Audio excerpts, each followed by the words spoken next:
criminals have nowhere to hide. Join us as we hit the streets with Savannah Police Chief Willie Lovett. Now, let's go to the Coastal Source Studios with Jesse Blanco and Nikki Gaskins. This is Savannah's Most Wanted. Metro Police are on the lookout tonight for a Savannah man they say is very armed and dangerous. Good evening, I'm Nikki Gaskins. Thanks so much for joining us for Savannah's Most Wanted. And I'm Jesse Blanco. Take a look at 37-year-old Marion Fields. Police say he shot a man multiple times during an altercation, leaving him for dead. Fields is tonight Savannah's Most Wanted. We're trying to catch him. He's been elusive, but we will find him. Detective Josh Hunt says Marion Fields is responsible for nearly killing 22-year-old Jamison Lemons along the 2500 block of Oak Forest Drive the night of May 12th of this year. The victim in this crime had suffered multiple life-threatening gunshot wounds at the hand of one Marion Fields.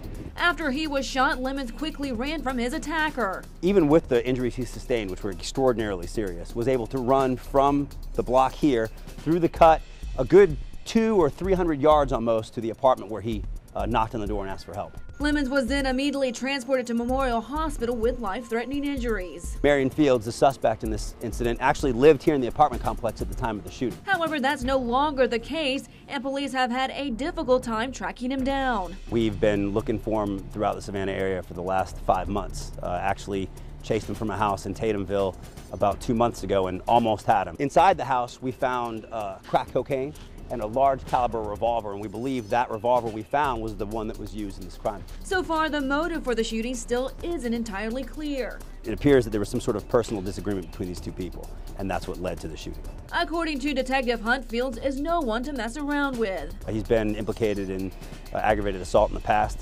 He's also known to run from and fight with the police. That's why police hope to arrest Fields before someone else gets hurt. Anyone with any kind of information about Marion is encouraged to call the police immediately, as we consider him a threat to the community. Now here's a final look at Fields. He is known to frequent Savannah's east side, especially Waters Avenue and B Road. Of course, if you have any information on his whereabouts, contact Crime Stoppers at 912-234-2020. Homicide detectives need your help solving the first murder to hit the Windsor Forest community this year. This is 20-year-old Zacchaeus Earl. His body was found lying in the road of Deerfield and Golf Club Drive in early July. Nick Paradise now on the search for Earl's killer. A businessman offers a cash reward for information leading to the arrest of the persons responsible for vandalizing and stealing from his office. Rick Gilpin says his business construction project specialist has been targeted by thieves twice in less than 3 weeks. Now, luckily, Gilpin says he does have insurance to cover his losses. Stay with us. There is still much more to come here on Savannah's Most Wanted. That's right. After the break, we'll introduce you to a team of officers responsible for putting deadbeat parents behind bars, no matter the day or hour. Police need your help tracking down a man who owes more than $8,000 in child support. This is 30-year-old Chad Morris. He weighs about 235 pounds and stands 5'10" in height. Police say his last known address was at Crossgate Road. An overnight sweep of deadbeat parents in Savannah recently led to at least one arrest. This is Tony Scott. He is charged with failure to pay child support. He was arrested by a group of officers dedicated to putting deadbeat parents behind bars at all hours of the night. Police. Tony, come to the door. It's past midnight and sleeping is the last thing on the minds of these 3 investigators with the Chatham County's Child Support Enforcement Team. They're violating a court order and we have a warrant. We're going to go get them. Knocking on doors when they least expect it, Robert Eddingfield and his crew arrest parents who are far behind in child support payments. Unfortunately, it puts a burden on their families and all that, but then again, they have to do the right thing. Last year, these officers arrested close to 500 people who failed to pay their child support. They come out on nights like these in an effort to catch the people off guard and hopefully at home. They're wondering, first of all, who's knocking on the door at 3 o'clock in the morning.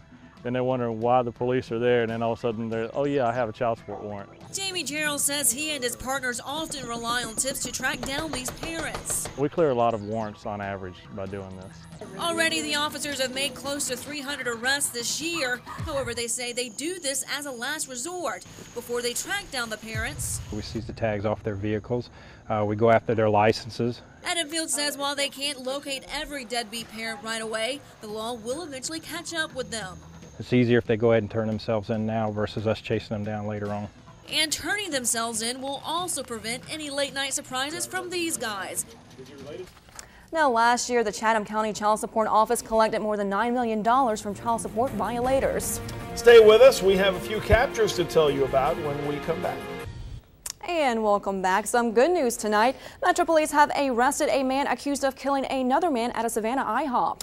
26-year-old Brandon Kent is in jail charged with the murder of Ty Lamb. The shooting happened on August 27th.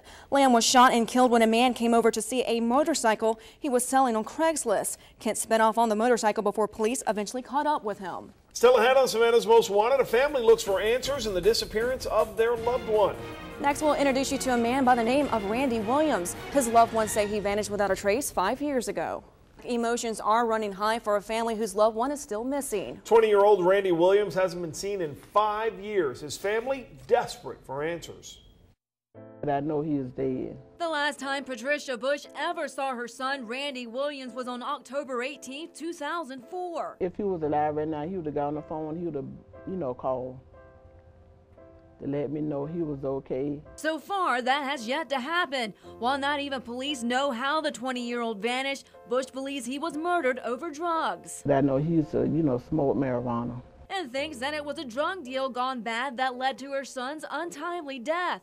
It was buried on the street that the guys who did something to him took him on 204 to a motel and beat him and took him in Carolina to an alligator pit. We just want some closure.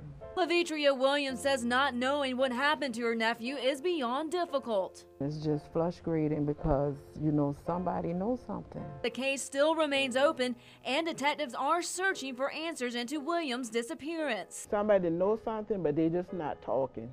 Now, if you have any information on Randy's disappearance or have any information on other cases featured tonight, as always, contact Crime Stoppers. The number is 912-234-2020. Remember, you can remain anonymous and even qualify for a cash reward. Also, want to remind you to mark your calendars. This episode of Savannah's Most Wanted will be a brand new show on October the 16th at 10 p.m. And don't forget, you can also watch us online at thecoastalsource.com.